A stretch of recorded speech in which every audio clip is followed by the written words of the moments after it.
Hello, everyone. Thank you all so much for joining us. My name is Julia Chen. I'm the Activities Director at the Yale Club, and I'm excited to welcome you all to our fourth comedy night with the Yale Record and our first virtual installment. To get us started, I would like to introduce Rob Schloff, class of '99.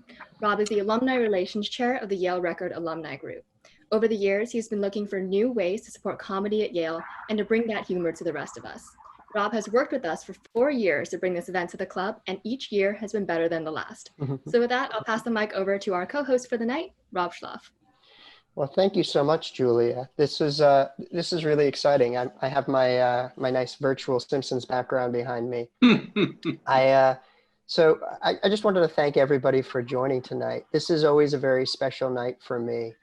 The ability to see all of the great and exciting stuff happening on campus over the years it was the first year we did it. I was just blown away, and each year it just always fills me with this this really nice feeling. I remember, just coming to these events. To me, it feels like seeing the freshness and the energy of all the students and what they're doing, and for a comedy person like me, it's like going to an a cappella kind of concert, but like much better because it's not an a cappella concert. So it's many of you, we've got a mix of alums and students today, and what's exciting about this is that many of you, I didn't know this, but on campus they have a competition for the best stand-up comic called the Last Comic Standing, and many of the people here today have done very well or even won it.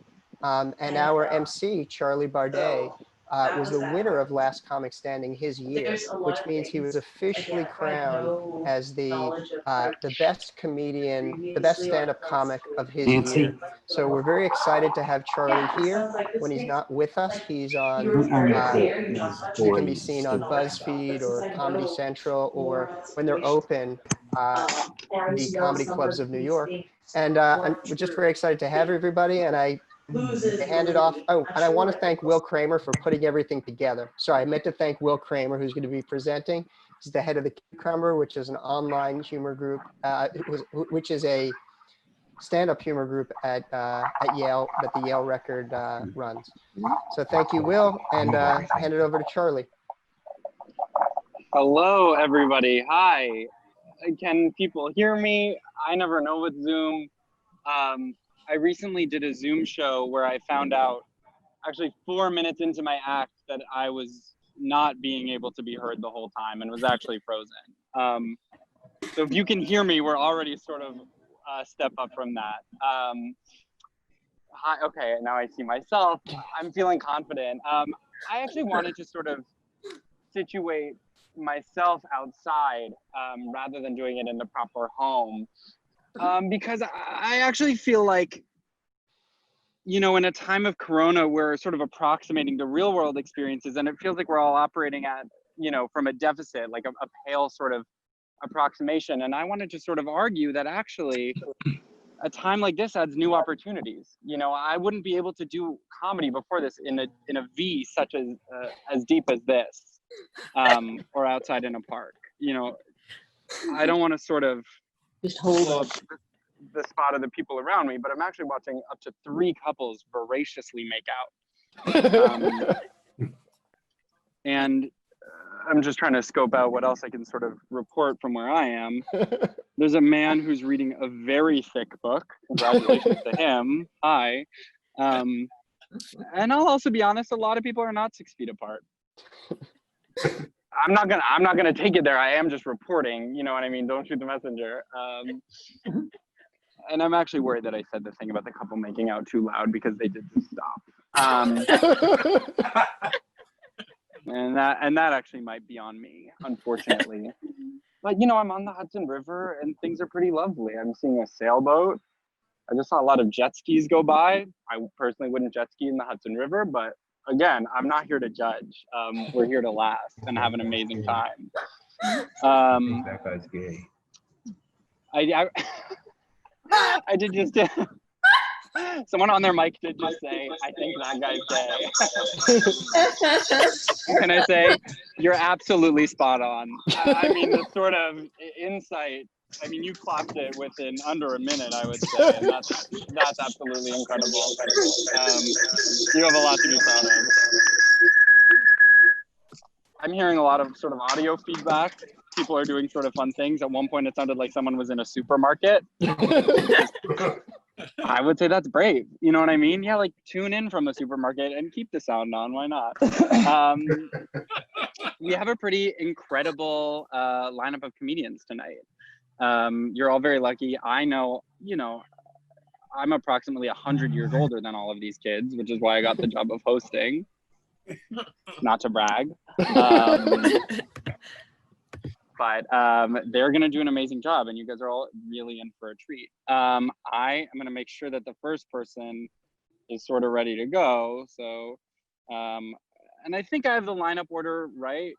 And if I don't, and I mess it up, and I say your name, I would say sort of, nevertheless, she persists, and just go for it. That's what I would argue. Awesome. Really still laughing at the person who said, I think that guy's gay. You really just clocked it in a second. I couldn't even hide. You knew it immediately. So yeah, I'm gay. Hosting a comedy show in the park. Like, it can happen. Okay, are you guys ready for your first comedian?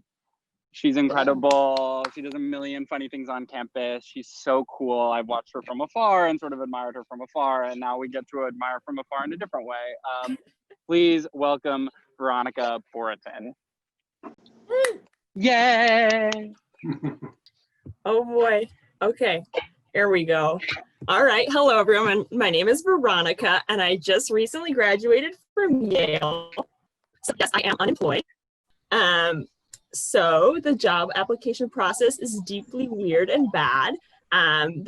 This is a real question I got as part of the application process, which seems like it'd be a fill in the blank sort of question, but it is in fact a drop-down menu.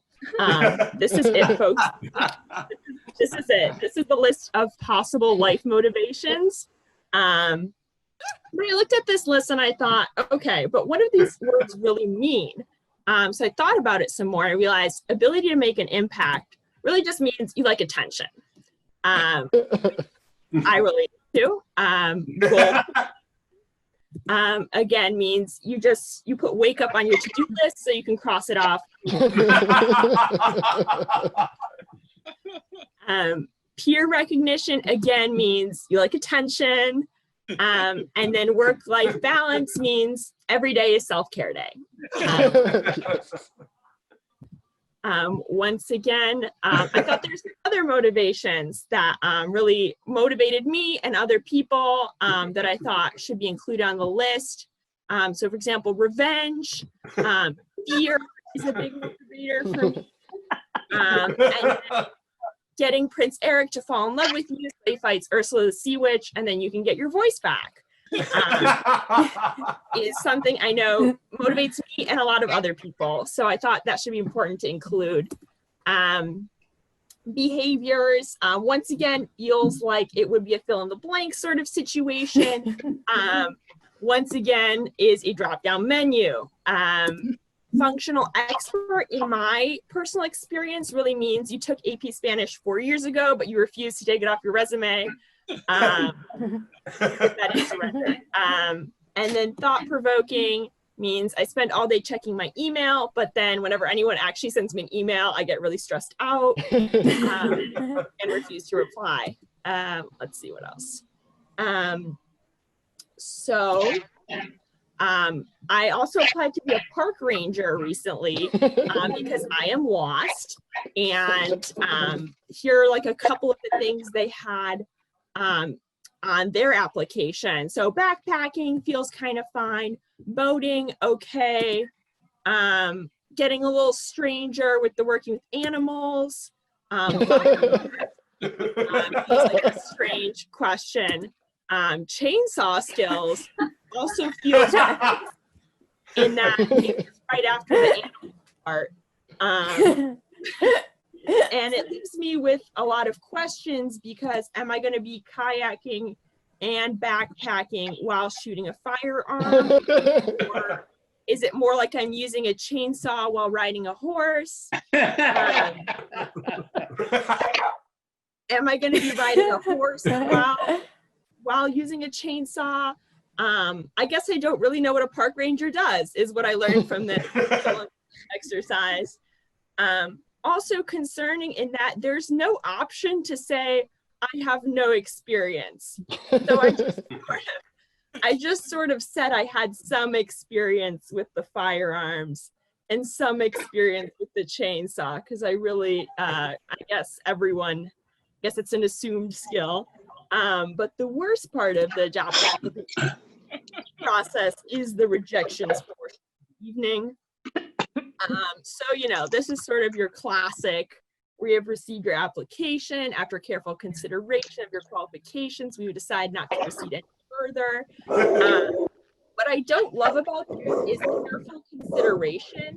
Seems nice, but makes me feel way worse, in that I'd prefer if they had just like foolishly and carelessly looked at my application and then decided not to proceed any further. So that doesn't help. This is a real life email I sent to a lady at NPR. So just like saying like, oh, hey, like what's going on with my application? I haven't heard in a couple months. Note the size and the size of the text I wrote this email in. And then here's the reply I got. I'm sorry, but I long ago hired my summer intern. Whatsoever. Couple questions here. Why is the text so much larger? She really replied in twice the font size. Also, why is it in blue? And why does that make it worse somehow? Lots of questions for the sort of email strategy at NPR. But ultimately, I think internships and job searching can make us feel pretty garbage, but I doubt that when you're 19 years old, sitting on your deathbed, your only regret is going to be that you didn't get an NPR internship the summer after your senior year. And if it is, then you got to revisit that drop-down menu of motivations and maybe pick another principle. That's all I've got for you guys. Thanks so much. Oh my God, keep it going for Veronica. That was amazing. And Veronica, can I just say, time after time did I get rejected from NPR internship. Truly, summer after summer did I say, oh, I should work for NPR. And NPR said, you really actually shouldn't work for NPR, according to us. I do want to flag something. Yeah, I did do an outfit change. It's okay, right? Like, you can make this high tech or as low tech as you want it. They're both t-shirts, but ultimately, it's my prerogative. I want to just keep the show moving because I think it's going to be really fun. I'm really excited for this next person. Hopefully the wind isn't too loud. Really didn't plan on that. Too bad. This next person is amazing. He's so funny. Please start clapping virtually or actually in your own apartments all alone for Will Kaplan. Hello, everybody. Excited to be here today and excited to be here on Zoom. You know, everybody always talks about like how you can Zoom in only your underwear. You don't even need pants. But nobody talks about the fact that you can Zoom in multiple pairs of pants. And I think that's really exciting. All right. I also have a presentation for all of you today. You know, I've been missing school a lot, so I figured I might as well, you know, make a guide for some incoming Yaleys on how they can succeed at college. So let's begin. You know, rule number one, this one's pretty obvious. You probably guessed it. You can't teach handsome. This is really important. For example, look at that right there, handsome. And you know, some people are just born with it. Like this is the first photo on my camera, on my phone. That's pretty cool. All right, rule number two, you're perfect just the way you are. Now, when I was younger, I was really self-conscious because growing up, I had really small nipples. Yeah, that's hilarious. Let's laugh at that. And you know what? my nipples have grown bigger, but I've grown bigger faster. And all my friends used to tease me. They'd be like, Will, like, you have such small nipples. And I tried to get ahead of it. I tried to own it. I was like, yeah, like that's me, like Tiny Nips Kramer. They didn't like that very much. They didn't like that. They said, Will, stop. And I said, it's not Will, it's Tiny Nips. So just about owning yourself and just remembering the old saying, you know, tiny nips, big penis. Rule number three, branding is everything. Now, this is really important to remember. I was in this English class last semester, and I wrote this poem. And I thought it was okay. I didn't think it was great, but my teacher gave it back to me. And she said, Will, this poem was incredible. I loved your radically simplistic vocabulary. Branding is everything. But you know what? Frankly, I was a little hurt because I think I have a big vocabulary, and I thought her assessment of my work was accoutrement. Yeah, someone liked that one. Rule number 4, a cool nickname goes a long way. I remember in my first week at Yale, I went to a party with some friends, but you know what? I lost my friends and I was all on my own and I was feeling terrible. And this upperclassman came up to me and he said, "Hi, I'm Matthew, but everyone calls me Bizzle." I said, "That's a weird name. Why does everyone call you Bizzle?" And this man paused and he turned and he looked around the room and then he looked at me and he said, "When I was younger, I had a really big pair of balls. And one day I was sitting on a bench and my balls got twisted and one of them popped and the doctors had to amputate it." I have no idea why this guy was called Bizzle, and I never saw him again.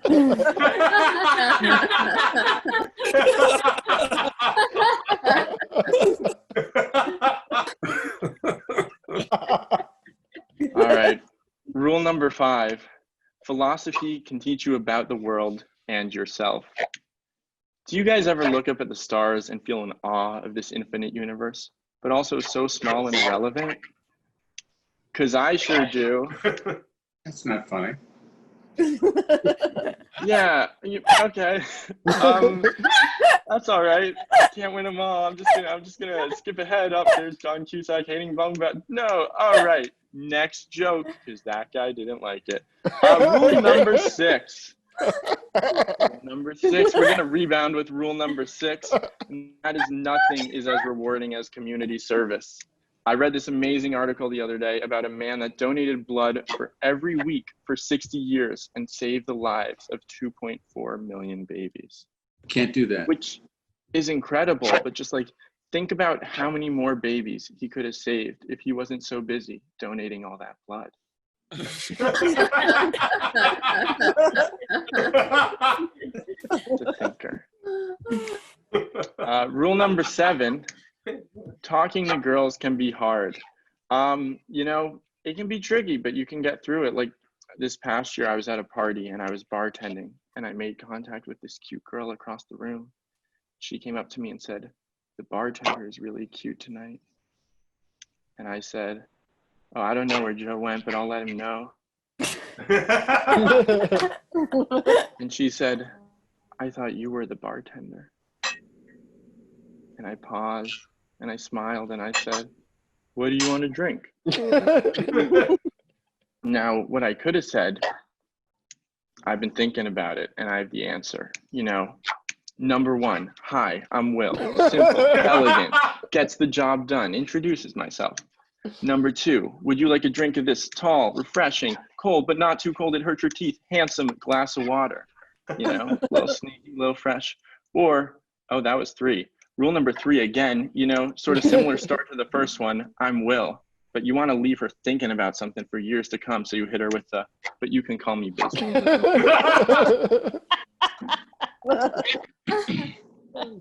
Rule number 8, try new things. You know, that's what college is all about. I remember I got to school and everyone kept telling me, like, you gotta you gotta pee in the shower. Everyone's doing it. It's great. And I had never done it. And everyone's like, you gotta pee in the shower.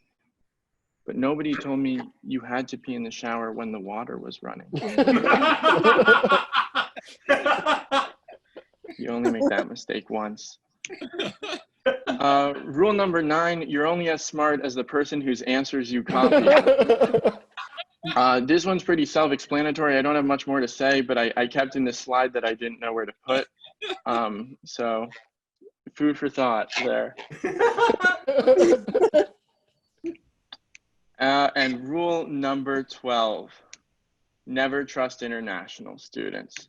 French kids, no thank you. They're always running around with their croissants and their little bikes.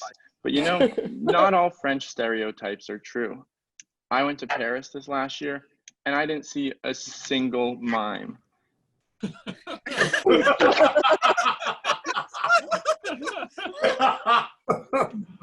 And lastly, rule number 13, you know, be open to new phrases. You're gonna meet so many incredible people at college.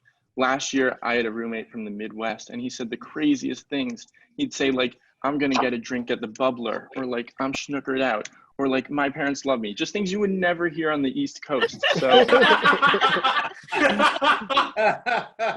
that's what college is all about. All right, that was my presentation. Thank you very much. Oh my God, keep it going for Will Kramer, not Will Kaplan. He was Stupid. Truly, truly so funny. I really have a lot to think about.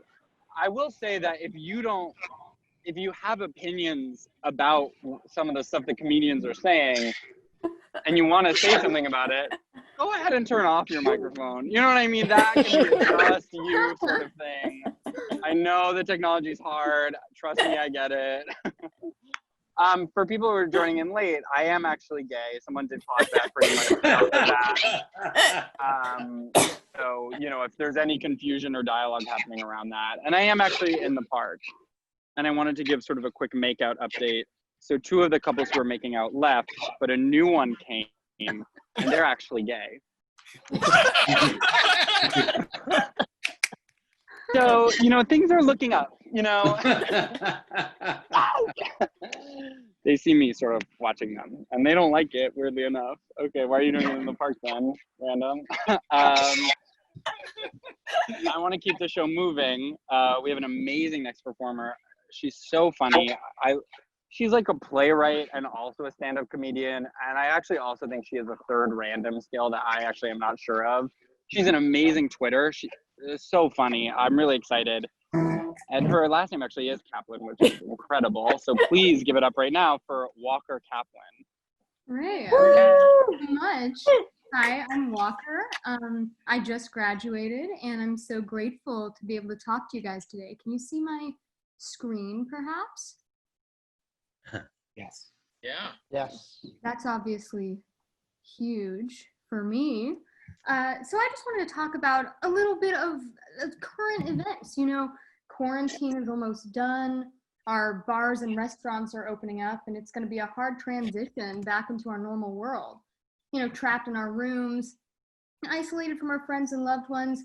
It felt like we were stuck in limbo for a couple months. You know, be it an active decision to unplug and recharge, or a choice born out of hardship. I just feel like we can all agree that no one was productive in quarantine. Except for me. For me, the grind never stops, even during the pandemic. In quarantine, I optimize my activity to benefit myself and the world, like a torpedo that donates to charity. While taking time for self-care, I was inventing the idea of a lever. Feeling distance from your fellow human beings, I was complimenting every woman I see on the street. While some people were too depressed to even work out, I was climbing the walls of the house of the woman I complimented to give her a little paper mache that I made. And while everyone was, you know, making themselves feel better about the fact that they're not Shakespeare and they didn't write King Lear in quarantine, I wrote King Lear too.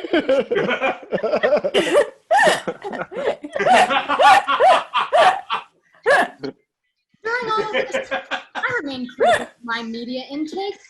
Though some chose to lie in bed and binge watch the Saw movies, the famous movie series about a vengeful serial kidnapper who punishes immoral people, I was busy analyzing the ways that Sex and the City is problematic.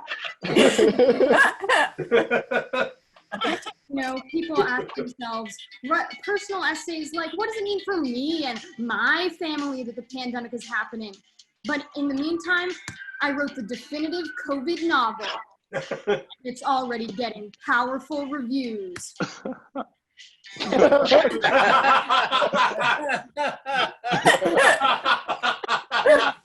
While you were sleeping, I was inventing an idea for a photo series of Disney princesses as scientists. You know, I went around telling everybody this idea. Then one night, I opened my closet and somebody bonked me on the head. And I woke up chained to a chair in a cement chamber with cinematic lighting. The screen in front of me flickered on, and there was Jigsaw from the Saw movies. He said, "You're living your life terribly, and you deserve to be punished in a fitting way. You're so annoying. You think you're better than everybody. You know how everybody should be spending their quarantine. And you're talking about your bad idea for a photo series of Disney scientists. Tonight you have the opportunity to choose a different path. The 10 terrified women locked into chairs next to you with reverse bear traps on their heads are all You have a choice. Will you click this button, which triggers a mechanism that breaks your chains but also rips the female scientists' heads from their bodies? Or will you save the lives of 10 people by using the knife in your hand to cut out a key implanted in your tongue, which you can use to undo your chains and set yourself free and the 10 others, but lose the ability to speak? You have 30 minutes to decide."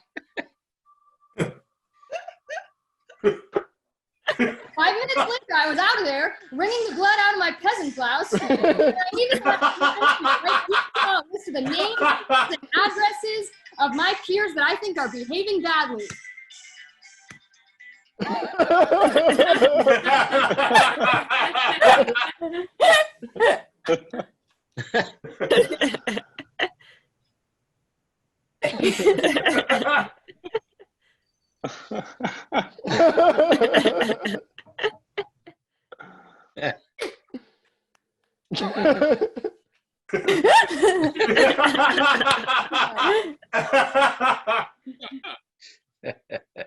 All right. Oh my God, keep it going for Walker, even though that she absolutely dragged me, and I think took that from my LinkedIn. Yes. I will say that every time I'm reminded of the fact that I have a LinkedIn, which by the way, I'm not using, believe it or not, it hasn't come up. I'm completely humbled. And it reminds me a little bit of my voicemail on my phone. Like, I don't think I've changed my answering machine message since I was like 12. And I'm just too scared to listen to it, so I'm just leaving it. Because it'll be so embarrassing when I actually find out what it is. That's what my LinkedIn is like. Every time people from college will sometimes like reach out on LinkedIn, or they'll be like, "This person is trying to connect with you." I'm like, I don't have anything to offer. Someone's saying something mean. Okay, we're gonna keep the show moving. If you do here's what I'll say. If you do want to say something mean, just message me directly. You know what I mean? Okay, I'm gonna check. I want to make sure I'm getting it right. Okay, we have an amazing person coming up next. You're gonna absolutely love him. Please start clapping virtually right now for, oh my God, I just checked the name. I forgot immediately. No, I was right. Simon Fraser. Yay. Yay. What's up? How do I get, I'm on? I think I'm on, right? Yeah. Oh, I'm in. Oh, sweet. Thanks so much, Charlie. I don't really have anywhere to put this. So apologies. I shake a bit. I have an iron deficiency, so sorry if it does that. But that's my bad. But yeah, cool to be here. I feel it's cool. Just got a bit zoomed in. One of the things I feel, every comedian who goes to a place like Yale has to figure out is how to downplay the fact they went to a place like Yale. So that's why it's so great to be performing with all these Yale alum and students at an event hosted by the Yale Record and the Yale Club. So it's way to keep it subtle, guys. It's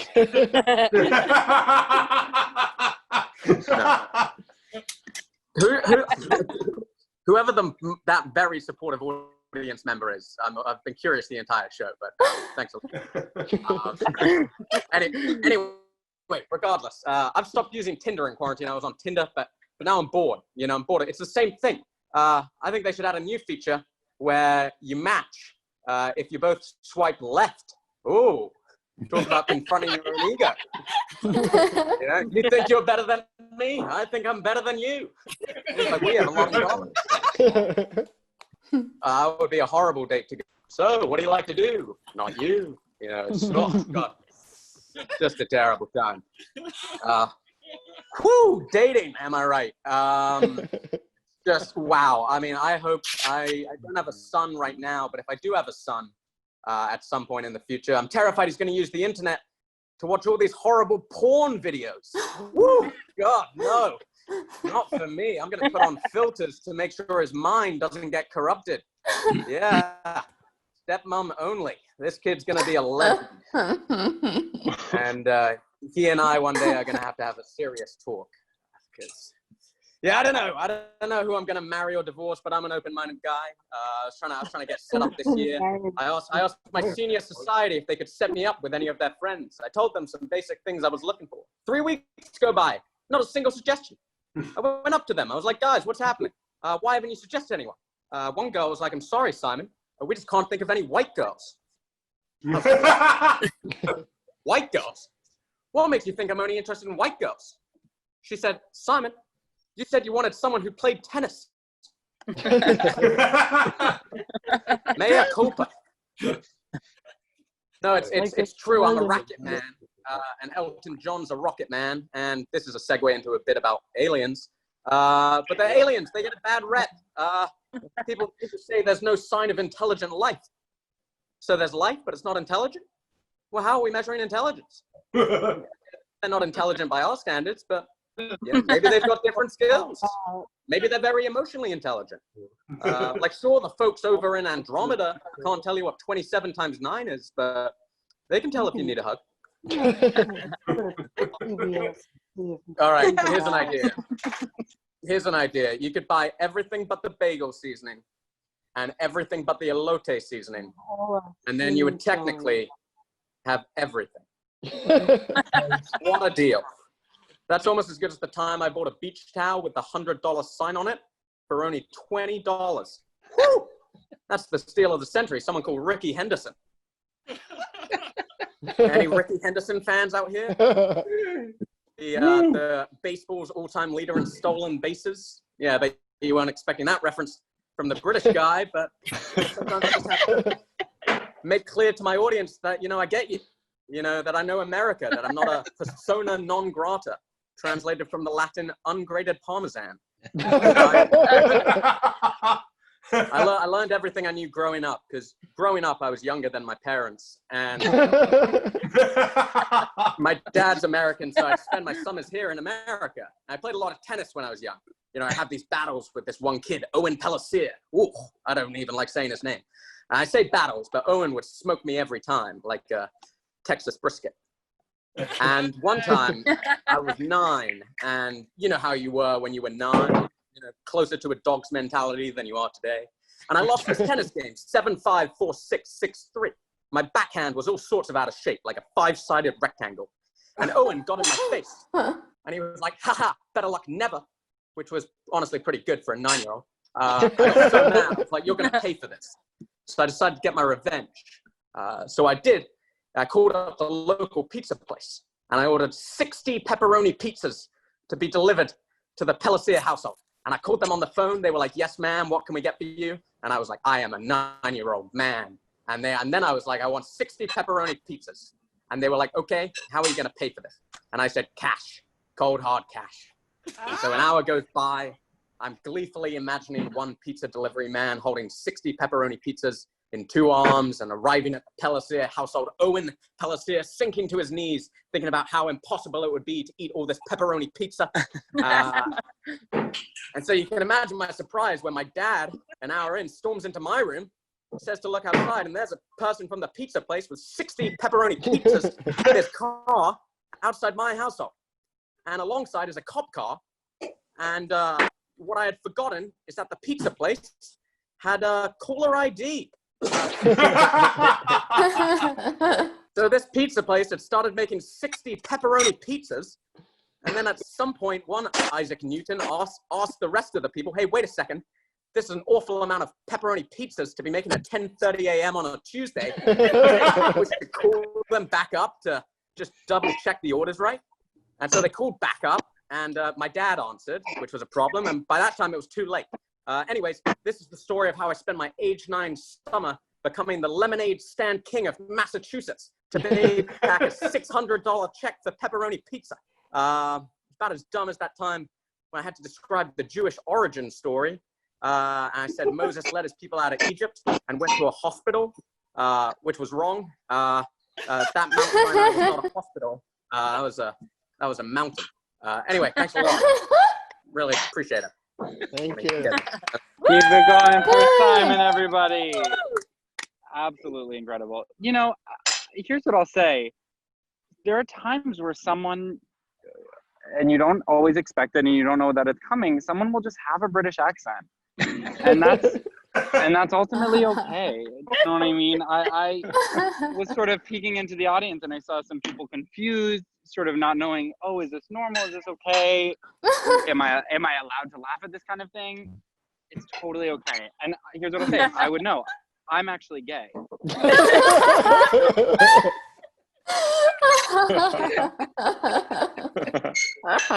So, I mean, just imagine the bravery of just that in itself. We're gonna keep going. I'll give you guys a sense of the park. You know, it's become a little raunchier here. You know, people are bringing alcohol. No judgment, but that's illegal.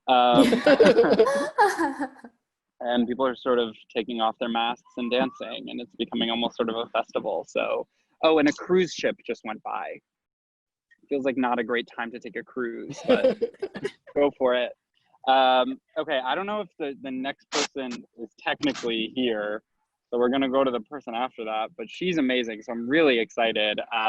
You guys are gonna absolutely love her. Give it up for Sarah Force, everybody. Yay. Oh, all right, I'm also sharing my screen. Oh, sorry. Somewhere, sorry. Okay, there we go.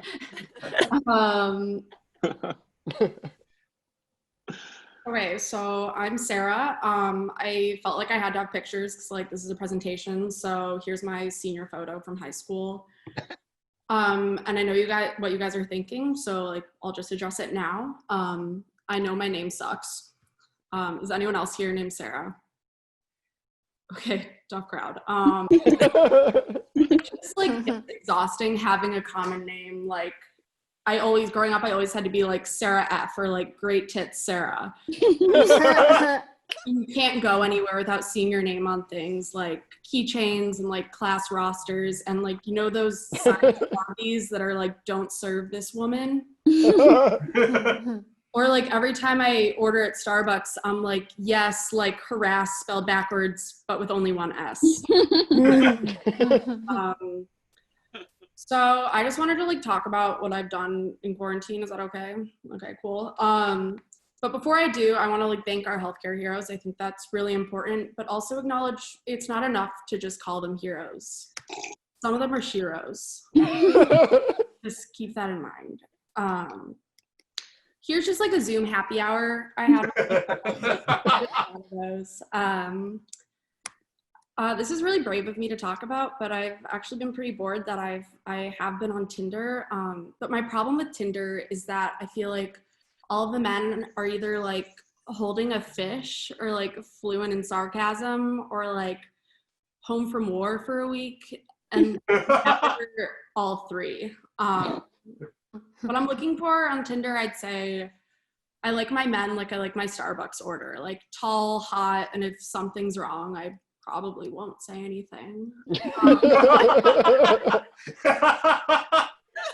I also watched a lot of The Bachelor presents Listen to Your Heart, which is also very brave of me to admit that I watched The Bachelor. I don't know if you guys are familiar, but it's like American Idol meets The Bachelor, of course. And all the couples kept like singing together and being like, I just want a real life, A Star is Born love story. And they kept saying that. And I was just like, I feel like no one finished the movie.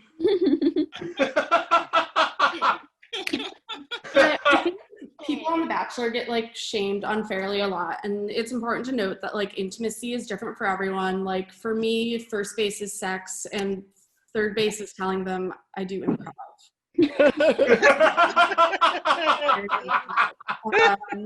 People say I'm not very receptive when they tell me my improv jokes are annoying, and I'm like, yes, and so I'm taking next semester off, and it's really sad because that means I'm going to be living in New Haven, but I'm not going to be able to go to Yale's dining halls. And Yale Dining just started to improve their menu. They actually added a lot of adjectives to their recipes. I'm really gonna miss the mighty tasty hot breakfast cereal, a delicious vegetable bisque. It was a really great addition. Yeah. Has anyone been getting this ad on Instagram for digital birth control? Because I've been getting it a lot. Anyone? Okay. It's an app that swears with 98% effectiveness that based on your cycle before you have sex, you can check and see if you need to use a condom.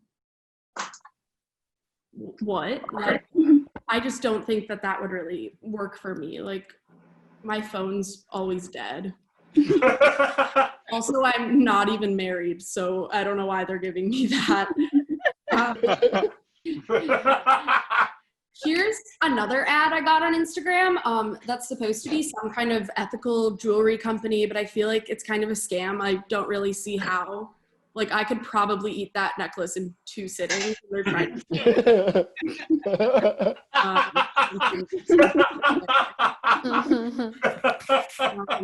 and then to conclude the sponsored ad portion of this, maybe I just get weird ads from my searches. Who knows? But here's a weight loss fitness ad I saw. And obviously I'm all for representation of all different types of women, but what's their deal? And on the note of representation, there's one career field that I just always had a hard time telling if they foster like an inclusive and diverse workplace. Is the Blue Man Group diverse? I would love for someone to look into this. I want to talk about my summer job last year. I was a camp counselor, and I was just kind of over it. Like, the kids were pretty weird.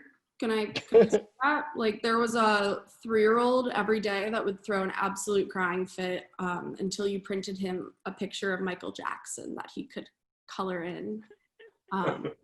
And for 20 minutes every day, would be like, we're not doing that. And then eventually he cried enough, and this happened every day.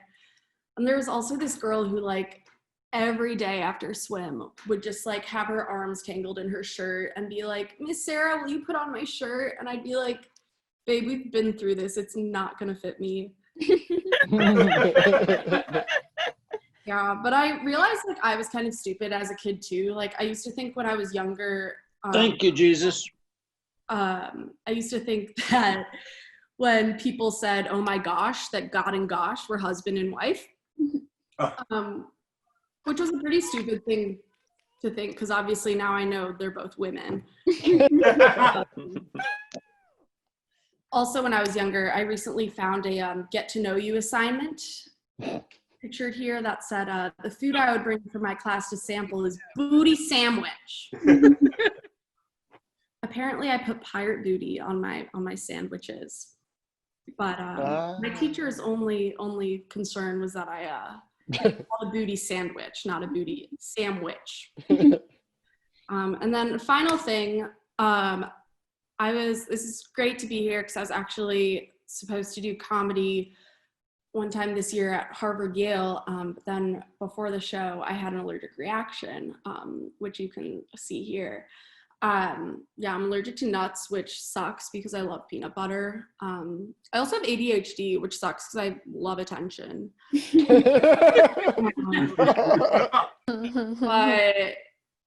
for the ADHD, my doctor said silly putty would help me focus.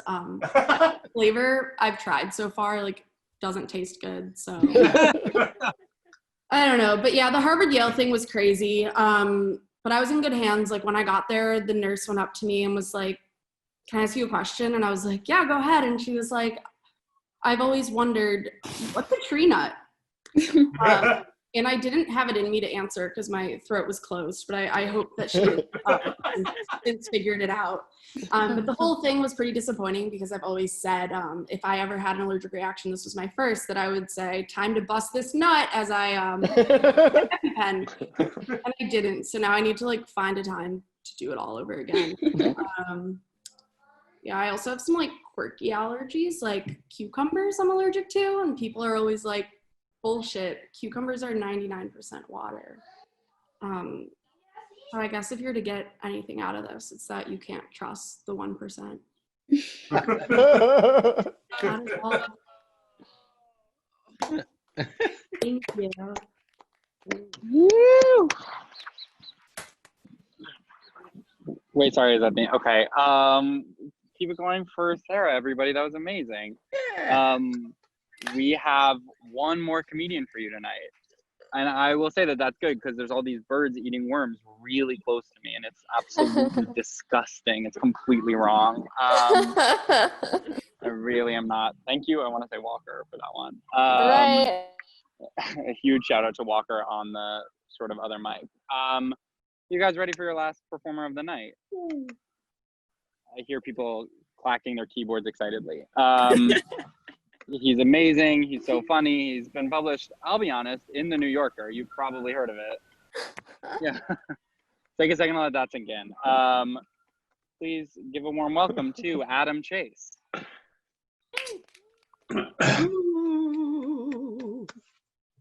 Hey guys, so thought I'd start with some stats, interesting observations I made. Have noticed that everyone except for Simon has done PowerPoint, so just want to kind of highlight that. I will also be doing a PowerPoint as well, but just kind of wanted to interrogate that for a minute. My PowerPoint is entitled, "Am I Winning?" Now, as a person who went to Yale, I think that at least personally, I think maybe others of you as well, we have an unhealthy obsession with the question of if we are winning. So, am I a winner? That's really the question that we want to ask. So what are we going to do? Well, winning is something that's defined by comparing yourself to others. Someone has to lose in order for you to win.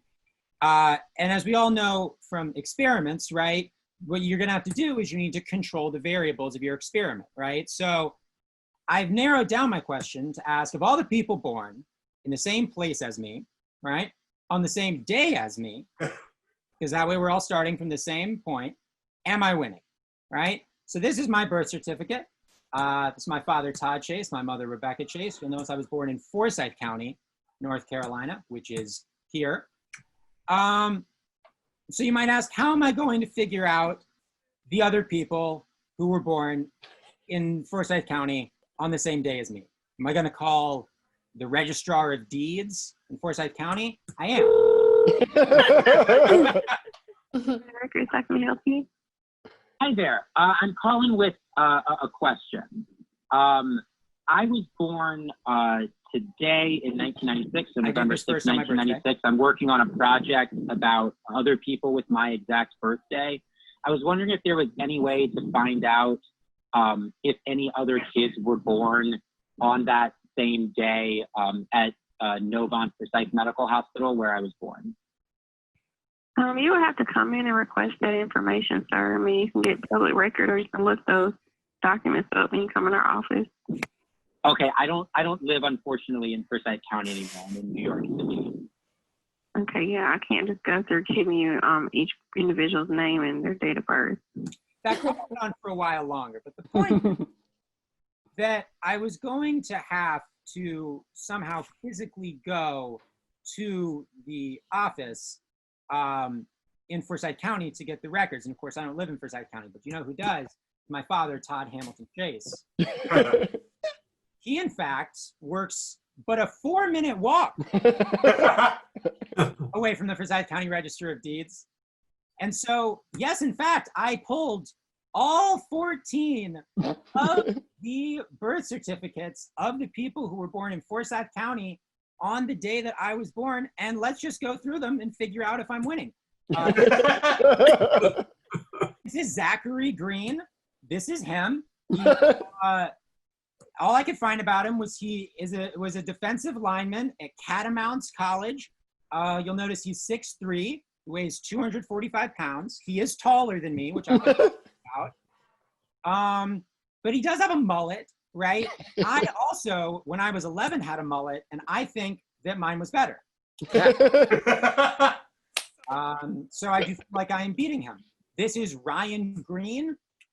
This is Ryan's profile picture. You'll notice he's wearing a pink seersucker jacket and sitting on a Jeep, which already doesn't feel like a good sign. He's a caddy at a country club, studied at Bucknell. He seems like a dick. I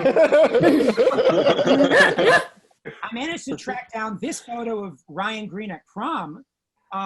Interestingly enough, I wore almost the exact same outfit.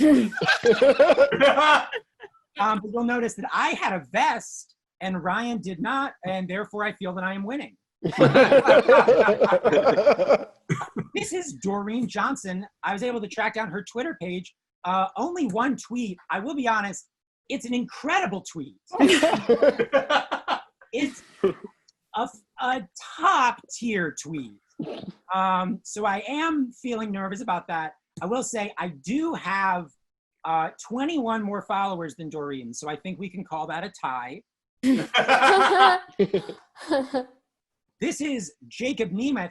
Now, I was worried about Jacob. This is his Facebook profile page, and this is his profile picture. And let's be honest, he looks freaking awesome. I mean, his hair is glowing, his hair is cracking.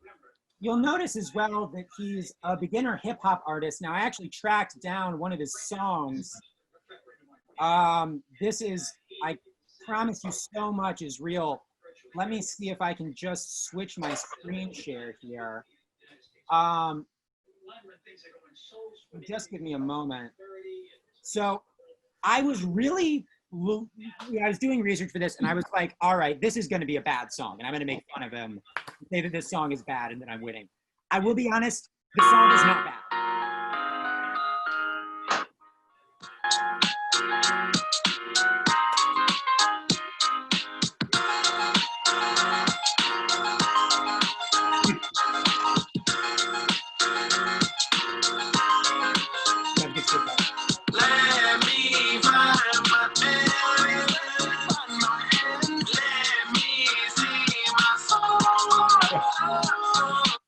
It's kind of good, which was disappointing for me. But the good news was I went through some of his pictures. I found one from 2013, and he's canceled. He's for sure canceled. Nemeth is canceled, no doubt. So I'm beating him. This is Daniel Kalimnik. Now, Daniel was a head scratcher for me for a while. All I could find about him was that in 8th grade, he got into the American Hebrew Academy Honor Society, which I did not. I was not in that. So thank God, eventually, I tracked him down on Facebook. He actually did not accept my friend request, but I was able to see one photo of him, apart from his profile picture, that a friend had tagged him in 2011 that identifies him as, I believe, the son from Family Guy. Chris, maybe is his name. It's labeled as the moron. And I took a quiz, and I'm Lois, who is so I do feel like I am beating him.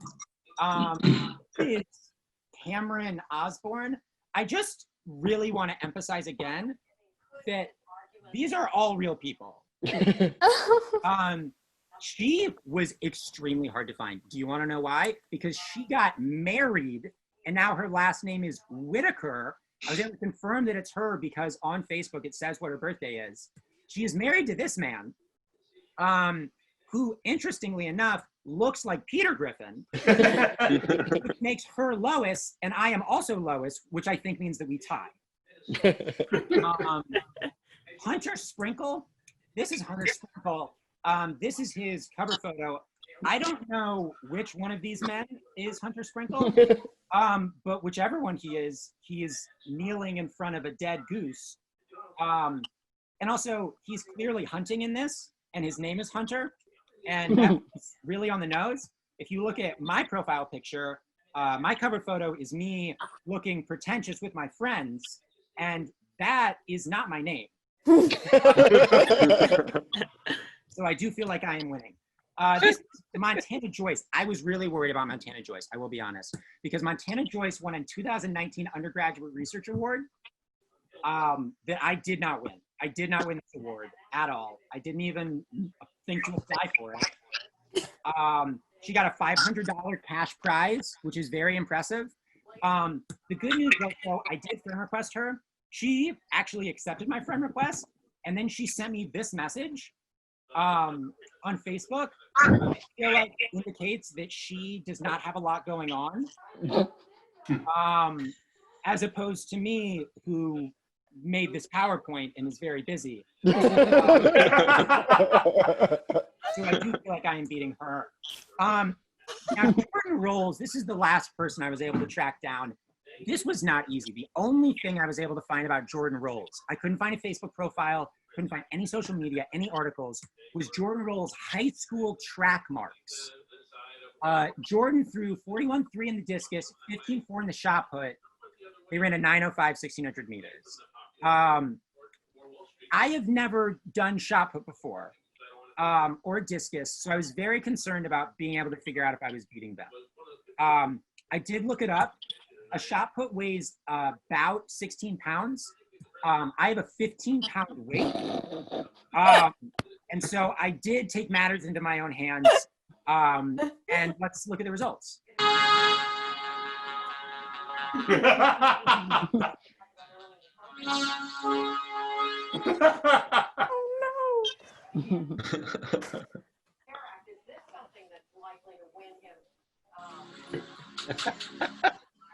The Yale t-shirt. And then the chip at the fire.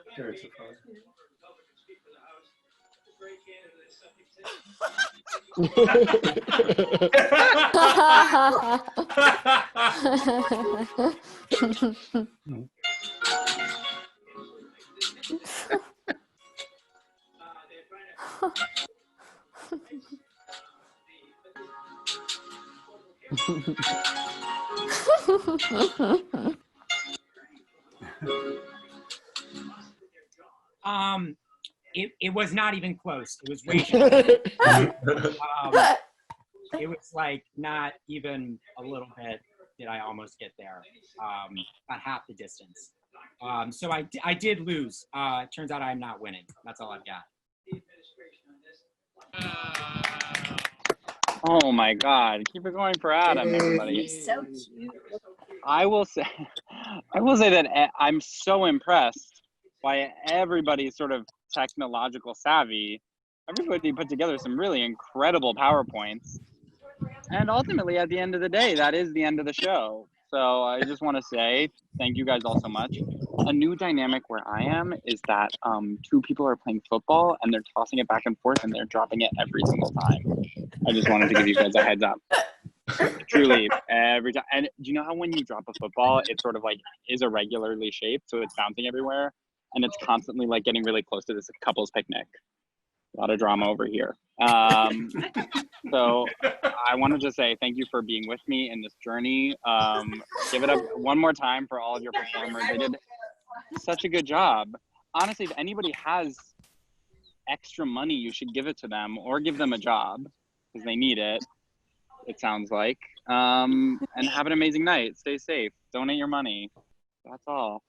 And thank you everyone for attending. So I think our comedians are actually going to stay on the line a little bit longer if anyone had some questions for them and wanted to chat. But we are done with the official part of our program, so feel free to leave us now. And we'll see you at one of our other events soon.